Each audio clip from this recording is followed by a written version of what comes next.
Góðan daginn og velkomin í Silfrið. Það vika liðin frá kosningum. Menn eru að reyna að mynda við ríkisstjórn og þátturinn ber náttúrulega dálítið mark af því í dag. En við erum að ræða fleiri mál, til dæmis samskiptamiðla. Economist fullyrðir að samskiptamiðlarnir séu beinlínis orðnir hætta fyrir lýðræðið. Það má velta því fyrir sér, það standi við þessar yfirheyrslur í Bandaríkjunum vegna þess hvernig Rússar notuðu samfélagsmiðlana í forsetakosningunum í fyrra.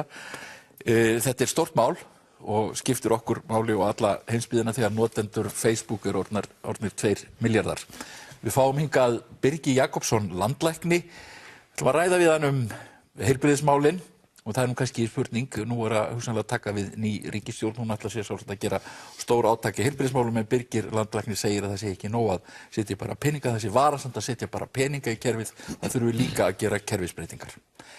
En við ætlum að byrja hérna á vettvangi dagsins með Stefaníu Óskarsdóttur, stjórnmálafræðingi, Þorsteini Pálssyni, fyrrverandi forsætisráðherra, Aðalheiði Ámundadóttur, blaðamanni, og Svavari Gestssyni, þú varst menntamálaráðherra einu sinni, Svavar, og hefur ritstjóri Breiðfirðings. Og ritstjóri Breiðfirðings, já, og Þjóðviljans, er eina til. Aldeilis. Já, sko, eigum við kannski bara að byrja á því að athuga hver staðan er. Aðalheiður, þú hefur fylgst með þessu í þinni blaðamennsku. Hversu líklegt telurðu að það verði barn og brók, að þetta verði ríkisstjórn, þetta samtal 4 flokka?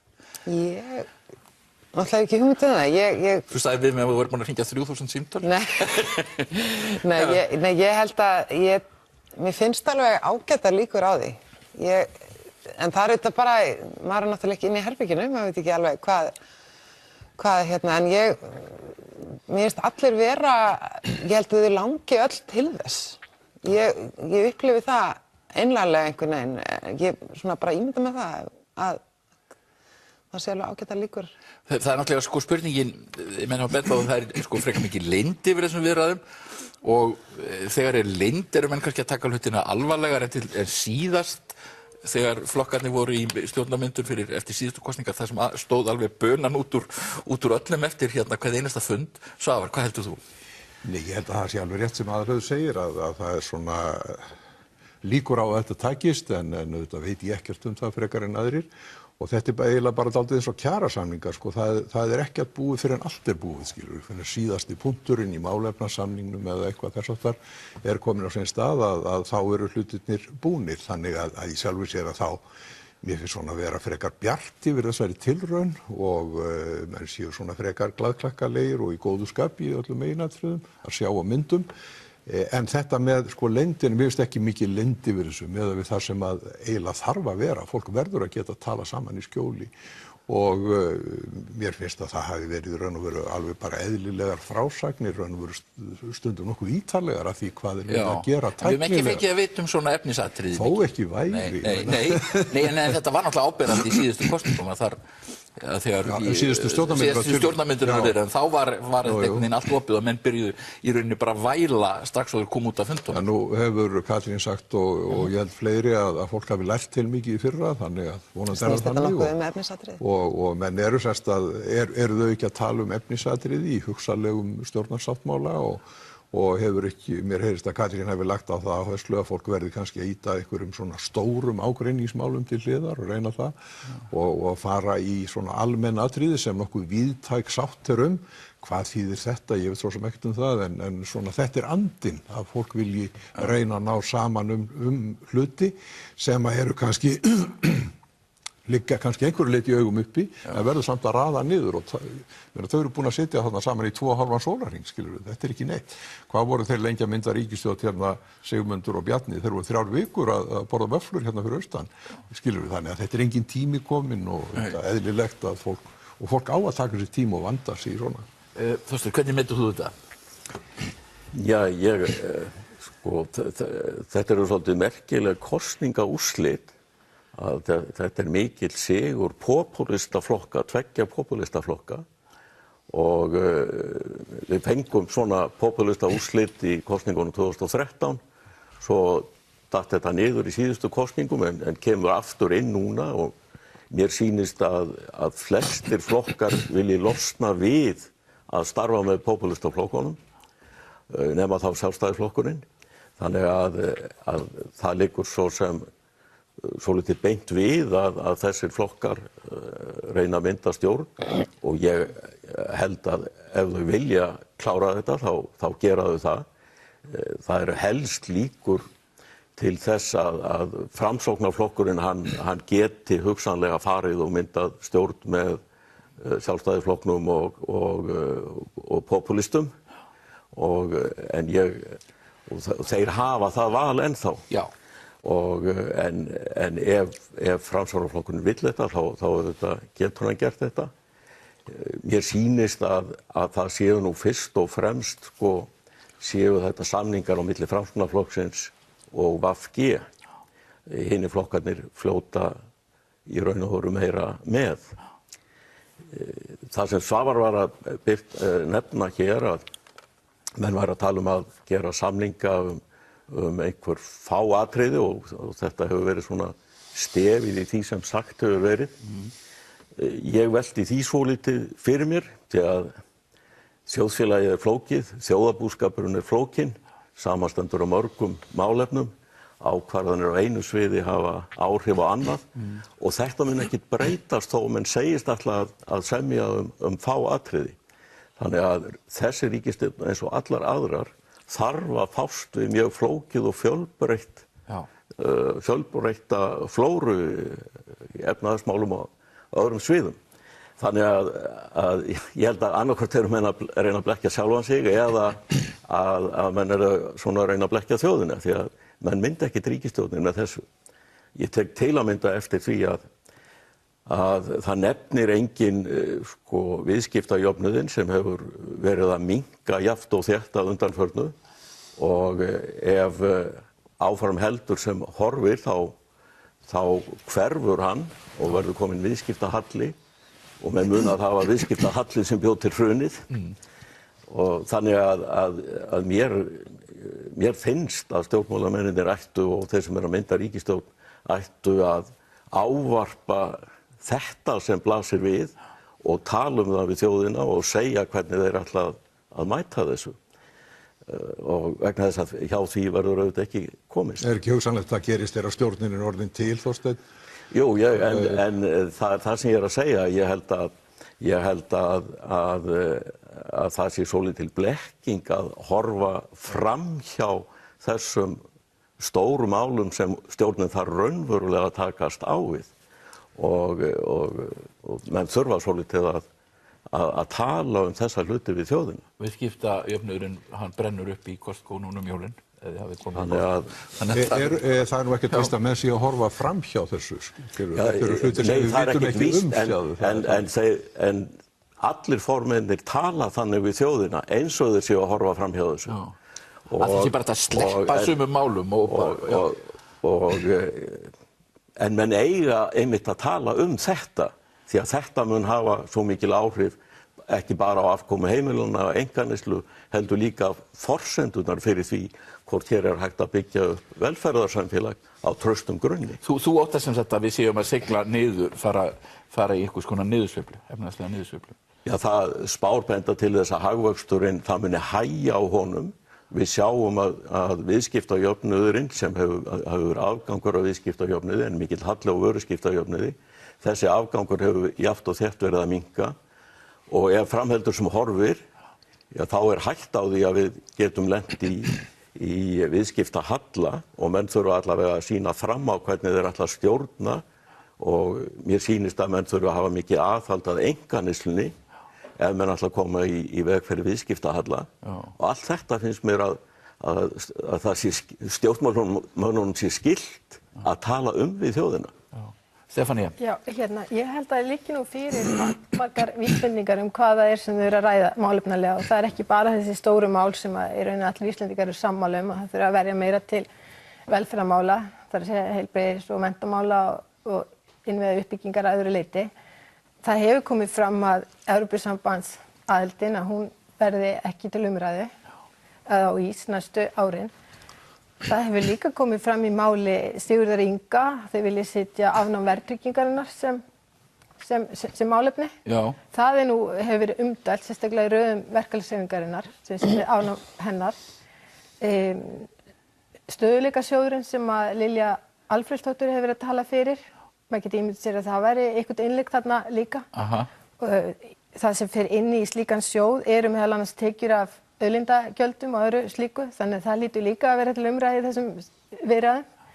Þau hafa líka nefnt það, og Katrín síðast í gær, að þau væri að ræða kjaramálin og samningarna sem standa fyrir dyrum bæði í almenna markaðnum og opinbera markaðnum. Og það náttúrulega að fenginni reynslu og skynsamlegt að átta sig á því að svona þessar stóru efnahagslínur, þær verða eiginlega að teiknast upp í slíkum kjaraviðræðum. Þannig að það auðvitað margt undir og ekki allt í höndum stjórnmálaflokkana. Svo annað sem verður að hafa í huga og það að þessi ríkisstjórn, hún fyrsta ríkisstjórn á eftir hrun sem tekur við í ástandi það sem að það engin fjármálahöft, fjármagnshöft. Þannig ef fjármagnseigendum og öðrum Íslendingum líkar ekki málinu á Íslandi, þá taka peningarna sín í burtu og fara annað. Og það þýðir auðvitað að þá lækkar krónan sem getur verið gott sem leitið fyrir útflutningsgreinar og túrismann, en auðvitað felur líka sér mjög miklar hættur. Þannig að þetta mjög flókið umhverfi. Og jafnvel þó að menn vilja vinna saman, þá verður að vinna með svo mörgum fleirum heldur en bara þessum 4-5 flokkum sem mynda meirihluta í þinginu. Það þarf auðvitað að fá að borðinu aðila vinnumarkaðarins, það vita allir. Og svo framvegis. En þú nefndir að einn flokkurinn vildi nota auðlindagjöldin til þess að setja í auðlindasjóð. Aðrir flokkar eru búin að lofa að nota þetta strax í innviðauppbyggingu. Þannig að þarna alveg grundvallar munur á milli manna. Ég held að menn séu það svona sem manni heyrist að þessi flokkar eru svona í stórum megin atriðum sammála þessa innviðauppbyggingu og hvar þurfi að setja meira fé og til hvers. En þá greinir á hvernig á að afla tekna.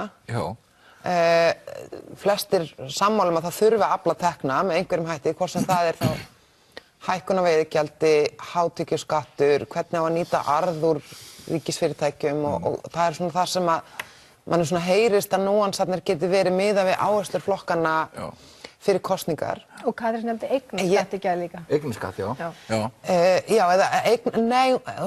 hvernig á að nýta tekjur af eignum, eignatekjur, sem getur þá verið arður eða af eignum ríkisins. En ég held, ég held að þessari ríkisstjórn verði ekki stætt á öðru en að reyna að grípa stjórnarskrármálið einhvern veginn. Þessum tilteknum flokkum, ef að Sjálfstæðisflokkurinn ekki stjórn, þá verðum ekki stætt á öðru en að gera eitthvað í því máli. Og þá heyrist manni svona að menn séu að hugsa að setja það mál nú í eitthvað gott ferli. Það mál búið að vera í einhverju helvítis ferli síðan eftir hrun. En við skulum ekki gleyma því að Sigurður Ingi lagði fram frumvarp breytingar á 3 greinum. Eftir heillangt ferli, margra ára ferli. Það tillögur tilbúnar. En geta Píratar fórnað, það með Píratar muni fyrir það fórna miklu, ef að Píratar þurfa að fórna stjórnarskrármálinu sem þeirra bara ær og kýr. Þá þeirra að fórna lífi sínu, held ég. Það nefnilega málið. Ef þeir þurfa að fórna því, og þeir gera það ekkert. Ég hef enga trú á því. Samfylkingin hefur líka lagt mikla áherslu á þetta mál. Sigurður Ingi lagði frumvarp fram á síðasta kjörtímabili eða þar síðasta og ég held að þessir flokkar hafa fjallað þannig þetta mál að þeir verða einhvern veginn og ég geri mig grein fyrir því að þarna eru menn að tala að mynda stjórnum stóru málin sem að sameina frekar en sundra. Auðvitað þetta mál heit kartöfla. En þetta, og þarna þurfa menn svolítið kjark, að hafa smá kjark, að setja þetta ekki í einhvert dauðadæmt ferli, heldur reyna að vinna þannig að það geti einhvern veginn sameinað. Þetta nú búið að vera lengi að þú hefur nú verið í einhverju stjórnarskrárnefndinni, er ekki það? Jú, og þú í tveimur. En það auðvitað alveg rétt og ég held að það sé mjög mikilvægt að það sé tekið á þessu máli með ákveðnum hætti hvernig það verður gert. Nú það menn að ráðast á stóra máli strax sem jöfnun atkvæða, það allt vitlaust út af því. Nei, sko, ég held að það þýðir nú voðalega lítið að við séum hérna að ræða það hvað kannski verið að ræða því við vitum ekkert það, sko. Nei. Eða allavega veit ég ekkert það og þetta með viðskiptahallann sem Þorsteinn nefndi að það sé ekki ávarpað í málinu, ég veit bara ekkert það. En ég heyrði í gær, eða var ekki Katrín að segja það að hefur verið rætt kjarasamninga og það náttúrulega eitt undirstöðuatriði í sambandi við viðskiptahalla. Og má ég bara benda á það að búa til svona 5 flokka ríkisstjórn eða 4 flokka, að það raun og veru aðalega spurningum að búa til góða liðsheild og það skiptir kannski öllu máli að flokkarnir séu að tala saman málin og að reyna að skilja þau sameiginlegum skilningi. Og ég bendi á það, ég satt einu sinni í 5 flokka ríkisstjórn sem tók við að ríkisstjórn Þorsteins Pálssonar. Ríkisstjórn Þorsteins Pálssonar hafði gríðarlegan meirihluta og var með ítarlega málefnasamning en sprakk samt sem áður, þannig að það ekki það sem skiptir máli, heldur að sé góð liðsheild og hún var það. Hjá þessari ríkisstjórn Steingríms Hermannssonar, það sem voru eiginlega, má segja, næstum 6 flokkar, sko, því Alþýðubandalagið var klofið. Og Steingrímur talaði alltaf við okkur Óla Ragnarssyni í hvoru lagi. Stefán Valgeirsson var þarna líka. Já, hann partur af þessu. Og svo kom borgaraflokkurinn, þannig að þetta var nú mjög... Svo getur góð liðsheild líka verið hættuleg því að ríkisstjórnir geta setið þó það séu löngu hættar að koma sér saman og nokkuð skapaðan hlut og það sitja og hlutirnir ganga úr sér. Klára þetta, Þorsteinn, sko, það sem kannski sko, þegar ríkisstjórn mynduð, þá skrifa menn niður málefnasamning út frá verkefnum augnabliksins. En það ævinlega þannig að það koma upp ný verkefni og flókin og erfið. Og þá spurningin svo hvort að fólk hefur þrek og í raun og veru samstöðu vilja til að ljúka málunum. Það það sem verið að reyna að gera, vona ég, þessa myndir. Auðvitað hljóta menn líka að taka á þessu með stjórnarskrána og það spurningum það hvað menn sætta sig við lítil skref eða stór og auðvitað hljóta menn að taka á þessu með verðtryggingunni, ég reiknaði fastlega með því. Það voru menn nú að reyna í síðustu ríkisstjórn líka og voru komnir með einhverja lendingu það að afnema verðtryggingu á neytendalánum, var það ekki? Og skiljiði þannig að sko verðtryggingamálið dæmigerð tæknilegt mál og eins og endurskipulagning fjármálakerfisins sem ég sé að sumir að tala mikið það tæknilegt úrlausnarefni sem varla pólitískt deila eins og sakir standa. Sko, þannig að ég held að við eigum ekki að fara að búa okkur til allavega andstöðu við þessa ríkisstjórn á þess að vita hvernig hún Ég held samt þessi rétt að því leyti það sem hann var að segja Svavar að þarna og þarf auðvitað að ræða sko, hvernig ætlum við að fara að því að vinna saman og með 32 manna meirihluta. Katrín að tala mikið að sko, það þurfa að breikka samstöðuna á þingi.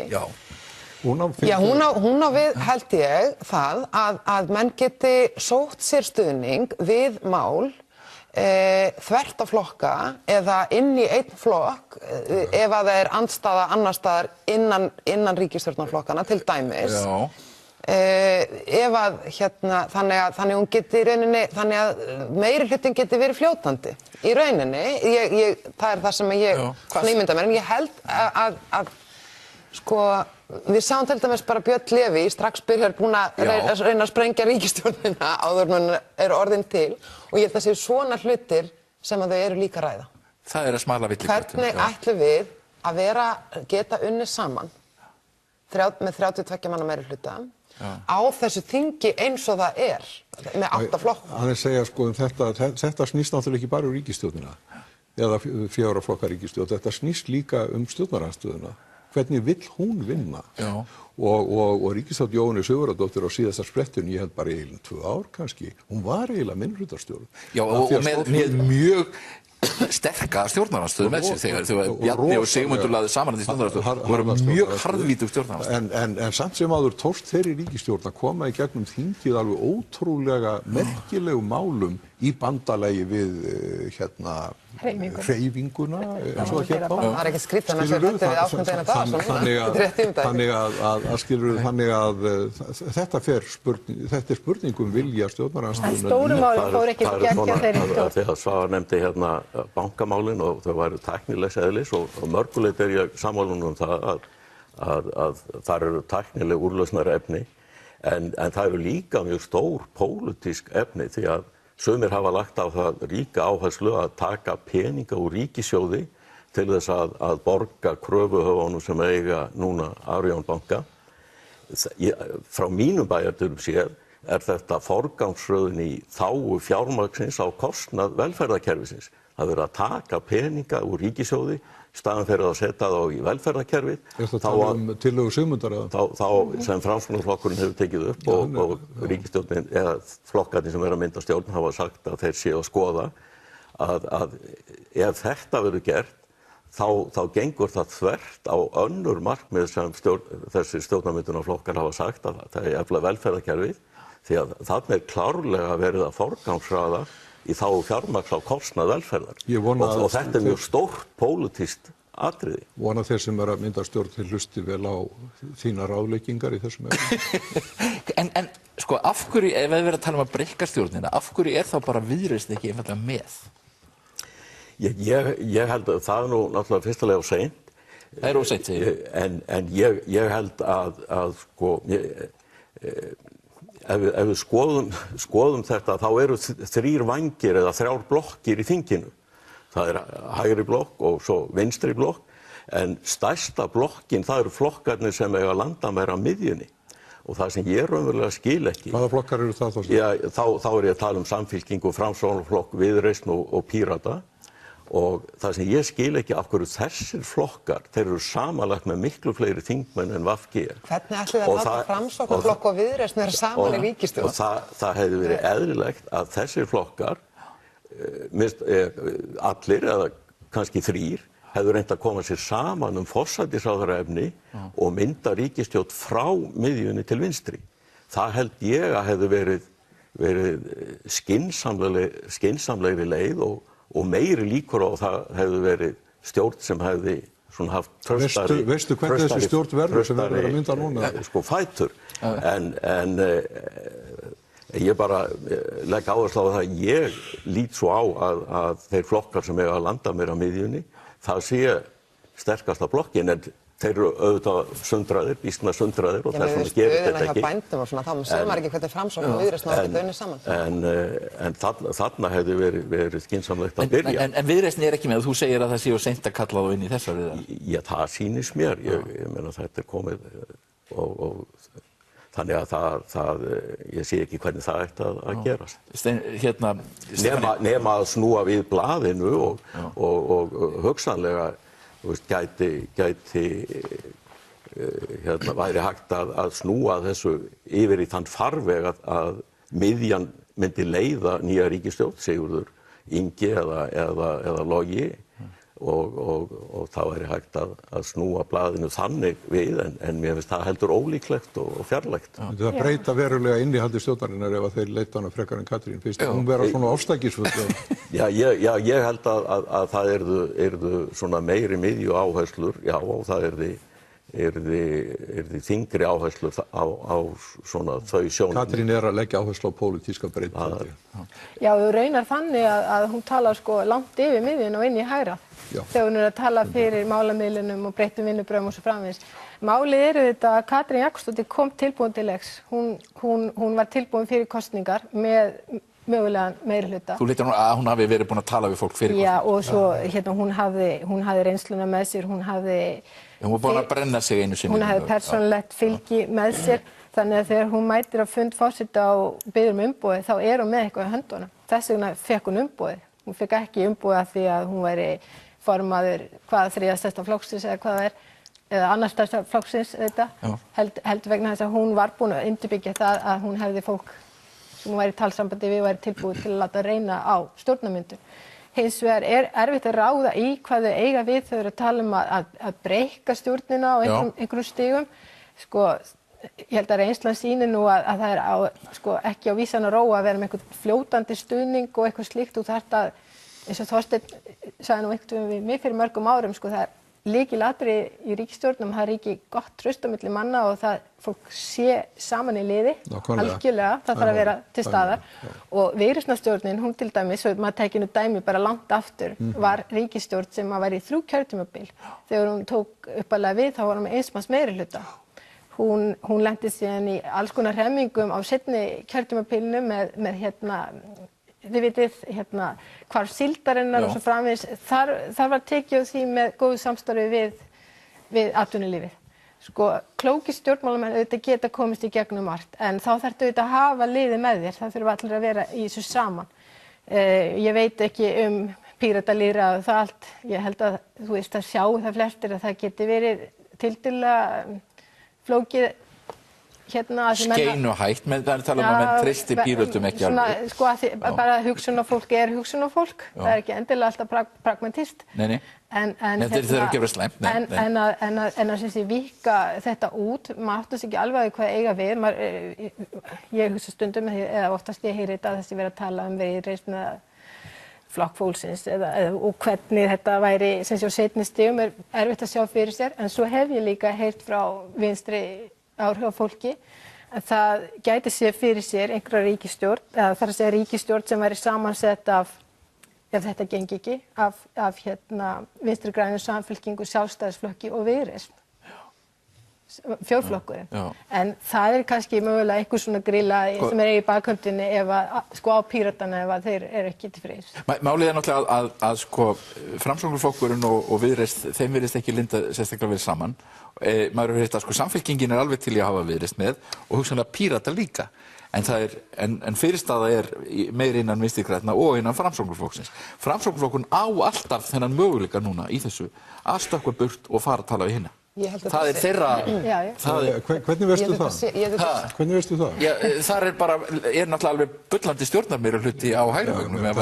Leggja saman bókstafi, algjör bara gengið uppskilur það. En heldur að það sé óraunsætt? Nei, það talsamband á milli, búið að vera talsamband á milli, Framsóknarflokks, Sjálfstæðisflokks, Miðflokks, ég meina það búið að vera talsamband út allar trissur. Agnes Bragadóttir sagði frá því að þeir höfðu talað saman í síma, Bjarni Ben og Sigmundur Davíð og það var bara fyrirsögn í mokanum. Það rosalega merkilegt. Það var önnur fyrirsögn Sigmundur og Sigurður Ingi hefðu talað saman og Lilja hefðu verið að vinna í þeim málum. Þeir hafa síma sem sagt. En það engir kærleikar þarna á milli. En þegar menn eru völdir og annars vegar þá eru náttúrulega Framsóknarflokkurinn og Sjálfstæðisflokkurinn yfirleitt til í tuskið. En svo hefur maður heyrt það líka það eru ákveðna efasemdir auðvitað í Viðreisn og líka jafnvel innan Sjálfstæðisflokksins réttmæti þess að fara í ríkisstjórn. En það gæti verið betra að vera utan stjórnar og rækta talsambandi við kjósendur og efla sig. Hvað myndir þú segja það, Þorsteinn? Þú ert á heiðursæti hjá Viðreisn. Já, það fer bara allt eftir málefnastöðu. Frjálslynd öfl töpuðu í þessum kosningum og popúlistarnir unnu og stundum þá geta menn samið af styrkleika eftir slíkar kosningar en allt byggist það á málefnum ef menn eiga kost á því að ná verulega góðri málefnastöðu þá eiga menn að gera það og vera opnir fyrir því. Ef ekki þá eiga menn að byggja sig upp og byggja sína málefnastöðu upp í þinginu, í stjórnarandstöðu og þannig að mér finnst það alveg mjög eðlilegt hlutverk Viðreisnar í þessari stöðu. En Sjálfstæðisflokkurinn og Framsóknarflokkurinn, gætirðu séð að fara saman í ríkisstjórn þá með þessum flokkum sem þú hefur kallað popúlíska? Já, það er náttúrulega heilmikið að breytast eftir að popúlistarnir klofna út úr Framsókn. Að Sigurður Ingi hefur verið að gera Framsókn að svona gamla Framsóknarflokknum eins og hann var hér áður fyrr. Halldór Ásgrímsson færði hann og gerði hann að raunverulegu miðjuflokki en Framsókn var eiginlega hér áður fyrr var miðjuflokkur að meðaltali. Þegar þeir unnu til vinstri þá fóru þeir bara langt til vinstri meðan að það stóð. Þegar þeir unnu til hægri þá fóruðu mjög langt til hægri en voru í sjálfum sér aldrei á miðjunni. Það var bara svona meðaltals útkoma. Og mér sýnist að þeir séu að fara svolítið í þennan farveg og þess vegna held ég að það sé alveg málefnalega opið fyrir þá að fara út úr þessu og inn með Sjálfstæðisflokknum og Miðflokknum sem ég lít nú á sem þann flokk sem lengst til hægri. En þeir hafa það málefnilega svigrúm af því að þeir eru komnir eiginlega pólitískt á sinn gamla stað. Já. Þessi, sko, það allt og lítið eftir að þættinum til að segja neitt það, sko, en þessi stimplað með frjálslyndi og svona sem Þorsteinn með, ég ósammála þeim í öllum meginatriðum. Það ein tillaga sem ég með að lokum, það í staðinn fyrir orðið popúlisti, reynum við að finna eitthvað annað orð. Hvað segir orðið lýðhyggja? Það segja hlaupa allt á eftir þeim sem vilja. Eða hvað? Það mín tillaga hérna í lok þáttarins. Það má líka nota bara orðið lýðskrum en menn eru feimnari við það. Já, en ég meina skrum svo óskaplega neikvæð, sko. Þetta fólk vill auðvitað jákvæð og góða hluti. Já, jú, það fyrir sig. Við hérna mér langar að spyrja bara stuttalokum, það þessi hugmynd sem kom fram nýtt kvennaframboð. Það var haldinn fundur á Hótel Sögu svona til að bregðast við slæmri útkomu kvenna í kosningunum. Slæm útkomu kvenna náttúrulega aðalega á hægri vengnum en ekki vinstri vengnum. Hvað segir þú það? Já, maður sér það að Katrín virðist taka þetta strax til sín. Ég veit ekki hvort það er að hún sé að taka þetta til sín eða hvort hún sé að tala við Þorgerði að hún setur jafnréttismálin alveg sérstaklega á dagskrá þessarar ríkisstjórnar. Já, ég meina Sjálfstæðisflokkurinn verður bara að eiga það við sig, hvernig hann, þú veist, kjósendur Sjálfstæðisflokksins, eða þeir sem að velja þar á lista, eru hreinlega bara hrifnar af konum en körlum. Körlum en konum, það er bara þannig. Já. Og ég meina það er bara þeirra, þú veist, ég er... Einhver sagði að kvennaframboðið ætti kannski bara vera á, ef nýtt kvennaframboð þá ætti það bara að vera á hellu. Já, sko mín skoðun er svo, ég veit að mín skoðun er kannski ekki aðalatriði hér. Ég er meiri lýðræðis sinni en feministi og mér finnst að lýðræðið eigi sjálft að sjá þetta. Sjálfstæðismönnum er betur við það að kalla stjórnir konur og það er bara þeirra. Það er það bara þeirra. Menn hafa auðvitað nefnt það í sambandi við þessa ríkisstjórn sem hugsanlega verið að mynda að það gæti verið þannig að mikill meirihluti ráðherra eru konur. Það er auðvelt að stilla upp liðinu þannig að mikill meirihluti ráðherra verið konur. Já, en er ekki rétt að hafa þetta í jafnvægi. Það er nú það sem kvennabaráttan hefur gengið út að hinga til að bæði kynin fá að njóta sín og við njótum krafta sko allra. Og þessi jafnréttisbarátta hún hefur þetta líka útvíkkast í það að vera líka inklúsíft hvað varðar fatlaða og annað fólk sem hefur verið alltaf útilokað frá þáttöku en ég er nú gömul kvennalistakona og hef svo sem verið líka annað formaður Hvatar félags sjálfstæðiskonu Reykjavík og er til með mikið feminista og lýðræðissinna. Ég held að það sé mjög mikilvægt fyrir Sjálfstæðisflokkinn að huga nú mjög vel að þessum málum. Hann tapaði heilmiklu í fyrra þegar hann misti, það var blóðtaka fyrir Sjálfstæðisflokkinn, hann misti öfluga konu til Viðreisnar að huga vel að þessu og ég held til að mynda að prófkjörin séu leið sem eru ekki að virka vel í Sjálfstæðisflokknum allavega, hefur ekki gert þeim flokki neitt sérstaklega gott í seinni tíð. En hvað var það nýtt kvennaframboð, þá held ég að það væri framboð sem ætti meira fylgja á vinstri vægnum og væri þá að taka vinstriflokkunum og ég hef sagt að ég hef ekki mjög mikla trú á slíku framboði.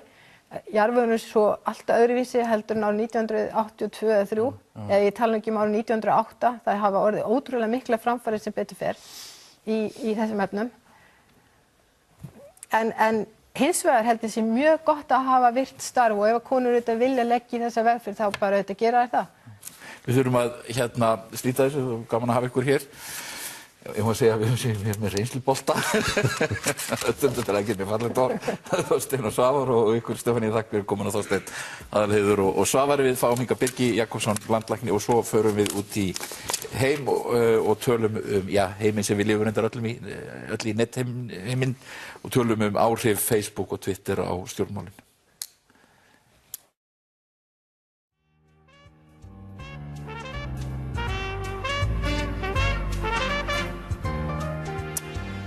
Það er rætt að bæta vel í heilbrigðiskerfið, byggja það upp og ég held að öll þjóðin sé nokkurn veginn sammála að það þurfi að gera. Stjórnmálaflokkarnir flestir, en þetta verður ekki gengið sérstaklega vel hjá okkur. Virðist vera ný ríkisstjórn í burðarliðnum, við fáum allavega ríkisstjórn og það er öruggt að hún mun gera eitthvað í heilbrigðismálunum. Hingað er kominn Birgir Jakobsson landlæknir. Sælluftu Birgir, velkominn. Sko, það vekur athygli mína að þú talar á þann veg eftir að hafa verið hér landlæknir í nokkur ár og ert nú reyndar að hætta skilst mér eftir hálft ár að það sé ekki nóg fyrir okkur að setja bara meiri peninga í kerfið, heldur þurfi líka að byggja það upp og breyta því og bæta það. Já. Hvaða breytingar þetta sem þarf að gera? Já, það er rétt sem þú segir að allir eru sammála að þurfa að bæta heilbrigðiskerfið og ég áhyggjur á því að það mikið talað það og stjórnarflokkarnir eru sammála að það þurfa að bæta það og leggja það meira fjármagn, en það eru fáir sem tala það hvernig á að breyta því. Og ég að tala að við verðum að gera kerfisbreytingar samhliða því sem við leggjum meira fjármagn í heilbrigðiskerfið, og það kerfisbreytingar sem ég aðalega að tala þá hvernig við fjármögnum þjónustuna, hvernig við greiðum fyrir þjónustuna, annars vegar opinbera þjónustu og hins vegar einkarekna þjónustu, sem umtalsverð hér á Íslandi, hvort sem okkur líkar það betur eða verr. Þannig að þessar tvær greinar eru fjármagnaðar á mjög ólíkan hátt, sem að hafa mjög skaðleg áhrif á heilbrigðisþjónustuna að mínu mati. Þannig að við annars vegar með spítalana og allt það kerfi, og svo erum við með þetta mikla stóra sérfræðingakerfi. Já, og það að segja þennan einkarekstur á stofu, þennan svokallaða stofurekstur sem er rekinn í samkvæmt rammasamningi Sjúkratrygginga Íslands við Læknafélag Reykjavíkur. Og hann raunverulega opinn samningur, og það hefur verið markviss stefna hér í næstum segja áratugi að aðgengi að þjónustunni eiginlega markmiðið að auka aðgengi að þjónustunni með því að auka eða fjölga sérfræðingum á stofu. Það hefur verið aðal stefnan í áratugi, vil ég meina. Kannski ekki sú stefna sem menn tala hátt en kerfið hefur verið rekið þannig. Það mjög lítið þetta talað, og ég held að ég hafi byrjað að tala þetta þegar fyrir 2 eða nærri 3 árum, þegar ég tók hérna við starfi, að mér finnst þetta vera óeðlileg þróun, og þetta raunverulega ekki verið að stýra því hvernig við viljum hafa þjónustuna og hvernig hún svarar þörfum og væntingum þeirra sem eiga njóta þjónustuna. Það var skýrsla frá Ríkisendurskoðun sem sagði að fjármunirnir sem fóru í sérfræðingana hefðu aukist og stofurnar hefðu aukist 40%, meðan það hefði dregið saman 10% til spítalans. Já, og það alveg laukrétt. Þetta hefur gerst á síðustu 10 árum. Ef við lítum á fjárveitingar til heilbrigðisþjónustunnar frá því aldamót, þá sjáum við það að við vorum þokkalega sett fram til 2003, þá gerist eitthvað. Þá förum við að draga úr fjárveitingu til heilbrigðiskerfisins, og á sama tíma, við erum búin að draga úr því nokkur ár áður en kreppan dynur yfir, þá minnkar þjóðarkakan, þannig að heilbrigðiskerfi lendir í miklum hremmingum eftir kreppu og raunverulega ennþá að býta á nálinni með það. Það vanfjármagnað. Það vanfjármagnað heilbrigðiskerfið, greinilega, ég ekki nokkrum vafa það. Við ef við bara lítum á starfsaðstöðu fólks og hvernig fólk vinnur í heilbrigðiskerfinu, það vinnur mjög mikið. Við getum sagt það að hjúkrunarfræðingar að vinna kannski aðra hvora helgi. Þetta gjörsamlega liðinn tími í nágrannalöndunum. Það mjög erfitt að fá fólk að vinna annað en kannski 3 hverju helgi, mögulega 2 helgar af 5. Þannig að við erum komin í stöðu þar sem við eigum erfitt með að manna heilbrigðisþjónustuna og fólk fer í önnur störf. En hvernig hægt að breyta þessu? Ég hef stundum hugsað það, við Íslendingar, við komum með okkur upp kerfum og við eigum alveg óbóðslega erfitt með að breyta þeim.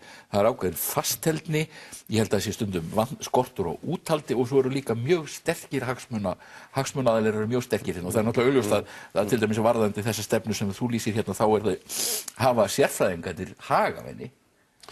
Já, ég hræddur að það sé stór hluti af vandamálinu, og eins og þú segir að þrýstihópar eða þessir hópar sem hafa hagsmuna að gæta, þeir eru nálægt stjórnvöldum, og stjórnvöld hafa ekki haft þor að marka skýra stefnu það hvernig eigum við að byggja upp heilbrigðiskerfi sem að tekur tillit til fyrst og fremst neytenda þjónustunnar, en líka það að skapa góða vinnuaðstöðu fyrir þá sem að vinna í heilbrigðiskerfinu. Já, en einhverja líkur á því, finnst þér að stjórnvöld nái sér í þetta þor, eða?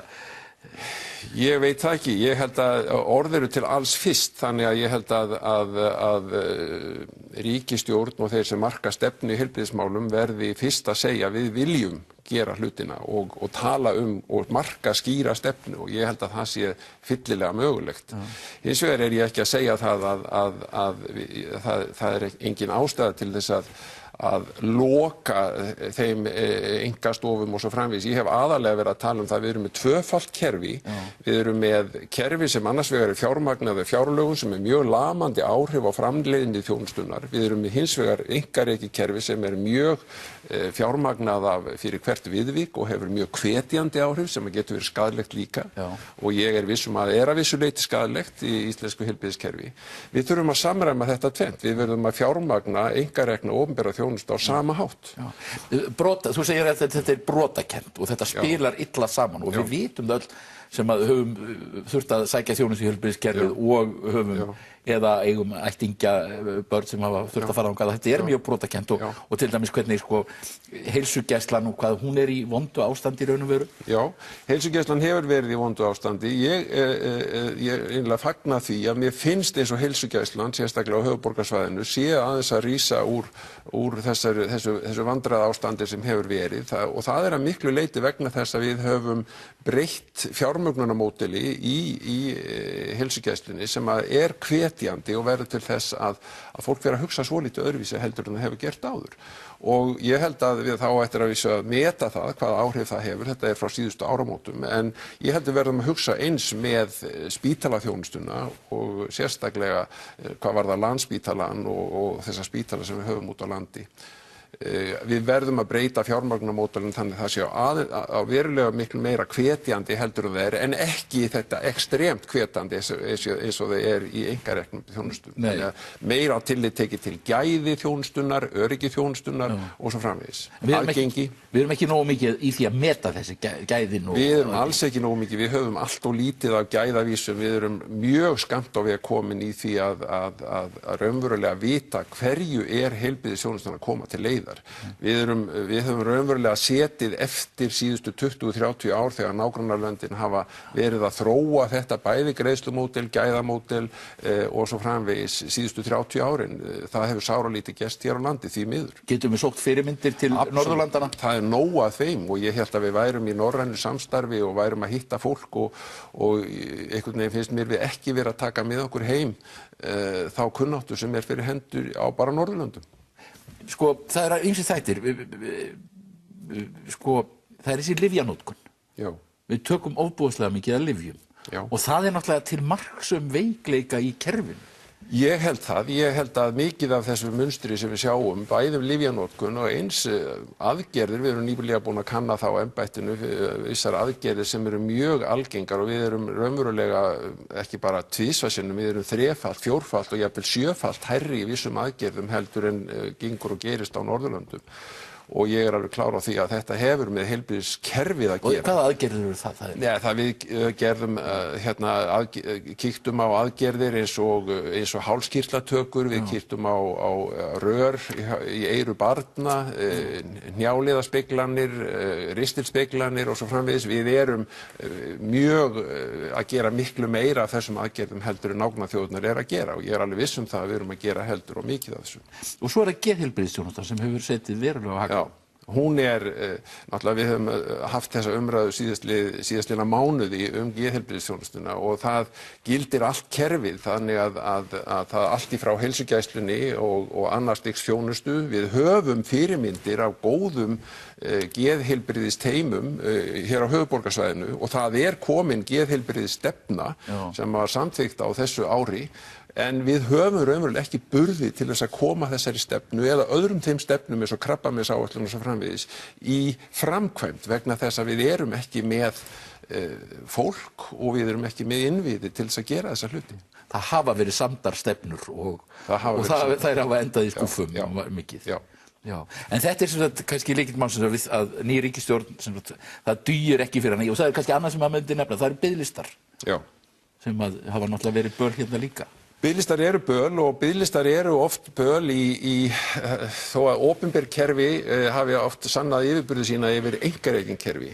En þá oft gallinn við opinber kerfi að aðgengið að vissum aðgerðum er slæmt. Og þar kemur einkaframtakið og tekur léttir á. Það getur gert það að vissu magni og við skulum ekki horfa fram hjá því að það getur verið ágætt mál. En í okkar tilfelli þá erum við með svo lamandi fjármögnunarkerfi á spítölunum og ef við tökum Landspítalann sem dæmi að við erum að gera miklu færri aðgerðir eins og til dæmis mjaðmarliða aðgerðir heldur við ættum að gera heldur en Norðurlöndin að gera en aftur á móti erum við að gera miklu meira af aðgerðum út í einkarekna kerfinu vegna þess að það fjármögnunarkerfi hvetur til mikilla aðgerða.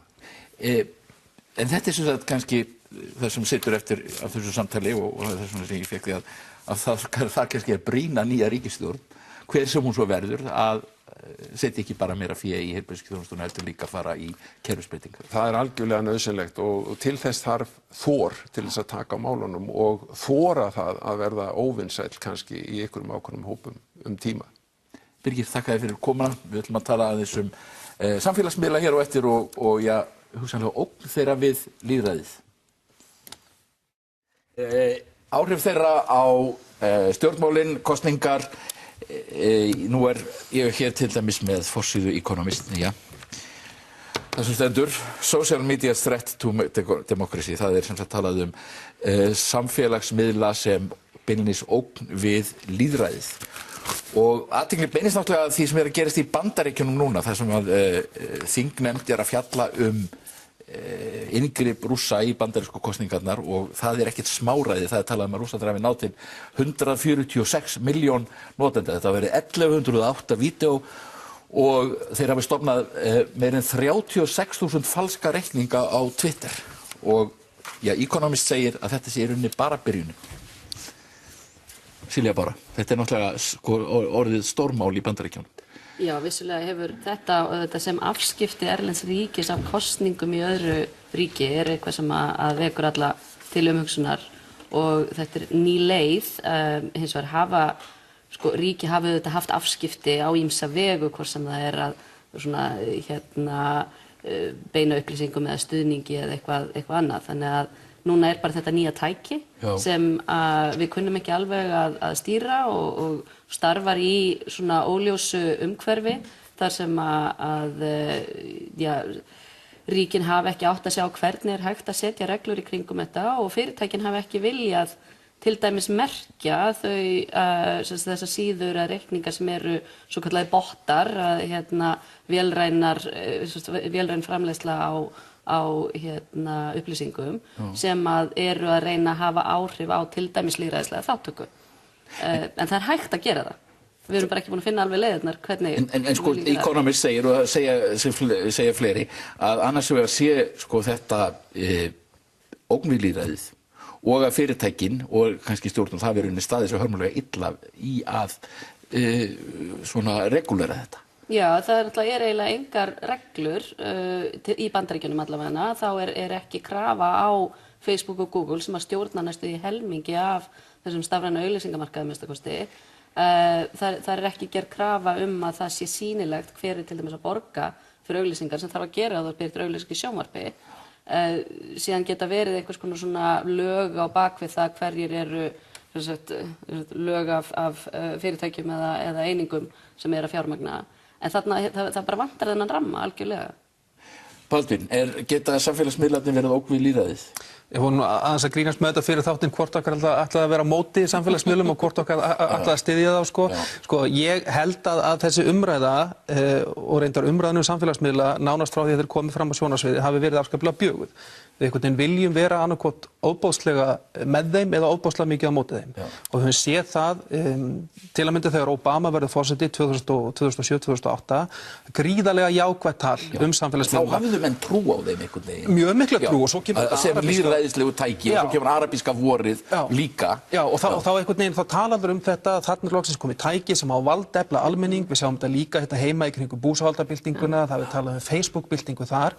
Þannig að einhvern veginn á svona í upphafi og þessi fyrirtæki sjálf, við skulum ekki gleyma því, þetta eru gríðarlega öflugar svona PR-maskínur þessi fyrirtæki sem að ýta undir það að þetta séu góð og lýðræðisleg tæki.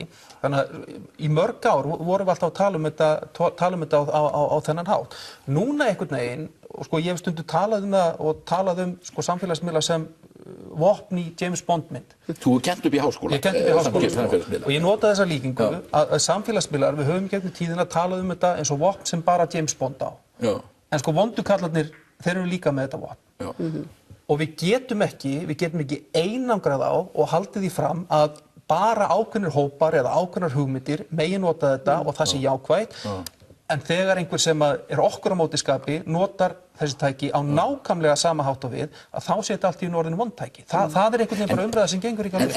Já, þetta gerist auðvitað, þetta var sem að það var talað um það núna í kringum forsetakosningarnar síðust í Bandaríkjunum, að þá voru einstaklingar sem sögðu þetta eru tæki sem frjálslyndu öflin, þar að segja demókratar hafa skapað, við erum að finna leið til þess að láta þau þjóna íhaldsama, þar að segja repúblikana arminum.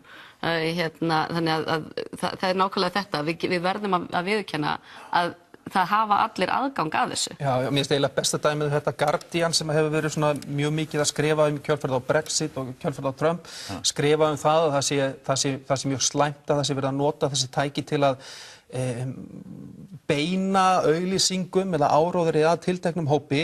Síðan kemur eftir síðustu þingkosningar í Bretlandi, kemur grein í Guardian, það sem fagnaði hvernig ungir stuðningsmenn Verkamannaflokksins nýttu sér þessi tæki á snilldarlegan hátt til þess að hafa áhrif. En það sem kannski, held ég, að Economist á helst við það hvernig þetta klífur samfélagið, hvernig við lokumst inn í hólfum, bergmálsherbergjum, þar sem við erum alltaf með fólki sem hugsaðir eins og við sjáum ekki mótrök, þetta styrkir skoðunar okkar fordóma miklu frekar en hitt. En það er búið að gera fjölmargar rannsóknir á þessu og þær virðast bara ekki styðja þetta.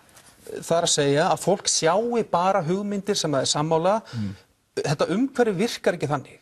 Við sjáum alltaf einhverjar aðrar hugmyndir líka og við sjáum það líka þegar við verðum að skoða hefðbundna fjölmiðlanotkun, auðvitað leitar fólk kannski frekar í ákveðna miðla en að það sjái engar aðrar hugmyndir, það bara á sér ekki stoð í raunveruleikanum. En þarna kemur aftur samt að nákvæmlega þetta hvernig er hægt að miða þitt efni ef þú ert að kaupa aðgang að efninu, aðgang að notandanum, að þá getur þú markaðsetta alveg ofboðslega þröngt. Þú getur sagt ég ætla að ná í ég ætla að ná í 28 til 32 ára karlmenn í Hafnarfirði sem hafa áhuga á handavinnu og Facebook sýnir þér þegar þú ert kaupandi, þá sýnir þér að þeir eru nákvæmlega 15. Það kostar þér svona mikið að markaðssetja til þeirra.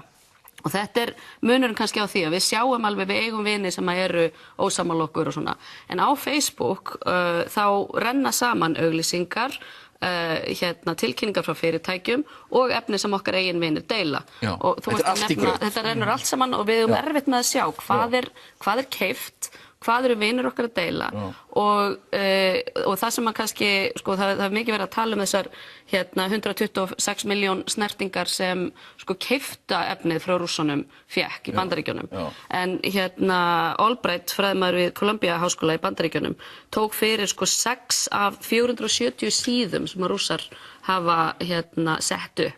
Það sem þeir eru ekki að borga og áætlar að 340 milljónir lífrænna deilinga. Það er að segja, þú og ég sjáum eitthvað frá þessum síðum í gegnum vin okkar og deilum því áfram. Þannig að það er ekki bara þessi verið að kaupa aðgang, heldur eru við að taka þátt í því að breiða út misvísandi og jafnvel rangfærslur stöðu mála í fjölmiðlum og það eru nokkur ár frá því ég byrjaði bara vegna þess að ég kenni bandarísk stjórnmál og svona, byrjaði að fá svona að töggu á Facebook sér, Silja Bára, getur þetta verið rétt? Og eitthvað svona tómt bull konu Mitt Romneys eða Melania Trump eða hvað er. Og þetta var bara verða svona hluta vinnunni minni var að svara bara nei, þetta eru rangar, þetta er rangfærsla, ekki halda áfram að deila þessu. Það sem ég held að sé mjög mikilvægt að hafa í huga er að því að við erum að tala um Rússana núna, þeir hafi haft þetta mikil áhrif á bandarísku kosningarnar, ekki bara segja að það sé þá fullhemmt fyrir Radio America. Við erum að tala um það, við erum að tala um að samfélagsmiðlarnir, uppgang svona nýnasískar hreyfinga eða öfgarhreyfinga í Evrópu, þetta sé samfélagsmiðlar kenna, við einhvern veginn horfum alltaf á einhvað tæki en erum ekki að horfa á okkur sjálf og það sem að mér finnst eiginlega dálítið mikilvægt að við höfum í huga að sko við berum að lokum ábyrgð. Við sem einstaklingar, við sem notendur, það eru við sem berum ábyrgð á því að læra á tækin sem við erum að nota, að trúa ekki öllu sem kemur þarna fram.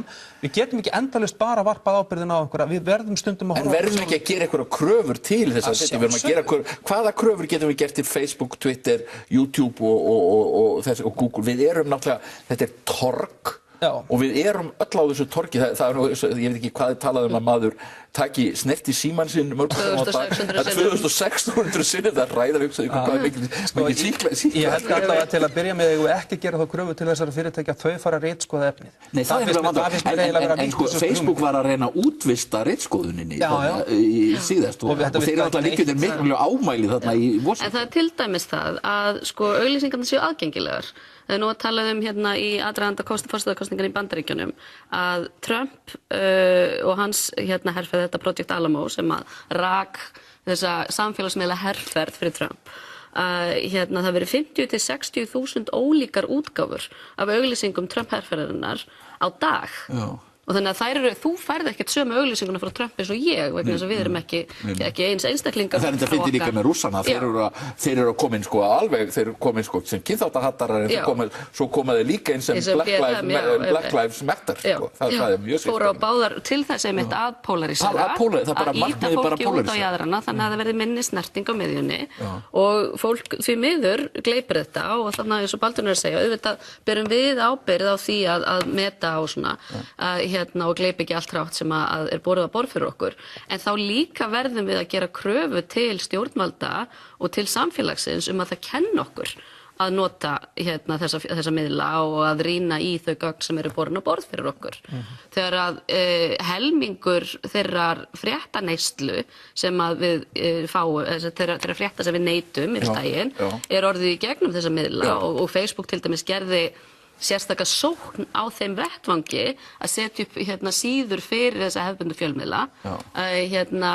Þá verðum við að gera kröfu það að við lærum að lesa þetta. Það kemur nú svo sem eins og fram í þessari Economist-greina að sko trausti til þess efni sem við sjáum á samfélagsmiðlum er náttúrulega auðvitað miklu minna heldur en þeir eru hliðverðir og við finnum bara fyrir því sem starfandi í sjónvarpinu að þessi miðlar eru leiðin inn til okkar. Já, og síðan ekki bara eru hliðverðir, heldur líka algoritmar sem eru þarna á bakvið, það er náttúrulega búið að hanna þau á einhvern ákveðin hátt. Það er verið að segja, láttu þetta birtast oftar, þannig að til dæmis Breitbart, sem er þetta málgagn sem að kom Trump hvað mest á framfæri og lengst til hægri í bandarísku samhengi, að vegna þess að það með svo virka notendur, þó að sé kannski ekki nema 1,5 milljón sem að fylgja þeirri síðu, að með eru 10-11 milljónir sem fylgja New York Times eða Fox News, að þá er virknin svo rosalega mikið að það kýlir upp hversu margir aðrir sjá, að því að nú er verið að fela svo mikið fyrir okkur, þú veist, ef þú átt vinir sem er ekki mjög virkir á Facebook, þá sérðu ennþá minna frá þeim. Þeir sem eru virkastir, þeir koma oftar og oftar upp. Þannig eykst þessi snerting sem við höfum við kannski öfga málflutningin. En svo bara annað í þessu, aftur að því að við erum að tala um öfgafólk, við erum að tala um þessu óæskilegu áhrif og þessar raddir einhvern veginn sem allt í einu komum með vettvang til þess að hafa hátt, tölum þá höfum hátt, fríðan upp og allar svona stafrænar byltingar þar sem að sko fólk sem að hér á áður hefði ekki haft neina rödd eða hópa sem hefði ekki haft neina rödd er allt í einu komnir með einhvern jákvæðan vettvang til að láta í sig. Sko, Economist er að tala um þessa polarisation sem verður í kringum þetta og erfiðleikana að það verði alltaf erfiðara að gera málamiðlanir í samfélagi. Economist er náttúrulega blað sem aðhyllist svona klassískt vestrænt frjálslynt fulltrúalýðræði, að það verði alltaf erfiðara að gera málamiðlanir. Og það er kannski, við sjáum það mjög skýrt í málflutningi Trumps. Þegar hann er spurður til dæmis núna að vera að skipa yfirmann í bandarísku utanríkisþjónustuna. Skiptir engum máli hver þetta er, það er ég sem skiptir máli. Mínar hugmyndir, hvernig ég ætla að gera. Sko, er hægt að sjá fyrir sér að stjórnvöld og þessi stóru fyrirtæki, bæði vestanhafs og austan nái saman einhverjar að regulera þetta eitthvað, ég meina við erum með reglur fjölmiðlana sem við störfum, við megum ekki gera hvað sem er. Já, ég held kannski að leiðin sé kannski ekki bara í gegnum veskið, eins og við kannski séð að Evrópusambandið er miklu duglegra í heldur en sko stjórnvöld í Bandaríkjunum, reynilega sekta fyrirtæki fyrir ákveðið samráð nota persónuupplýsingar í einhverjum óeðlilegum tilgangi, það kannski bara leiðin til þess að gera þetta, segja bara ef að þið hægið ykkur ekki almennilega og gerið þetta almennilega, þá bara þurfið að borga fyrir það. Ég hingað til hafa þessi fyrirtæki náttúrulega neita því að þau séu fjölmiðlafyrirtæki. Þannig að þau segja að þetta á ekki við okkur, við erum ekki fjölmiðlar. Þannig að einhvern veginn þarf að finna leiðir og núna til dæmis hvort þetta orðið frumvarp eða bara hugmynd, heiðarlegar auglýsingar, Honest Ads Act í bandaríska þinginu, að það gerir kröfu á að fyrirtækin þurfa að gera grein fyrir hverjir eru að borga fyrir þessar auglýsingar þó þetta sé ekki fjölmiðlar. En þá kemur líka, það svarar ekki vandanum sem að þessar lífrænu síður sem að ekki eru aðilar sem eru að kaupa þjónustu. Heldur bara ég get sett upp síðu og verið með minn áróður og ef fólk er að deila honum þá kemst hann áfram. Þetta bara mjög flókið. Þetta stórt mál og við erum náttúrulega bara rétt að krafsa yfirborðið hérna önnur grein sem ég hef verið að skoða í Politico why Facebook and Twitter can't be trusted to police themselves. Það grenjandi umræðum þetta og hægt að fara á netið og finna annað. Ég þakka ykkur fyrir að koma hérna Silja Bára og Baldvin, þetta búið hjá okkur í dag. Ég verð hérna á næsta sunnudag og við sjáumst þá.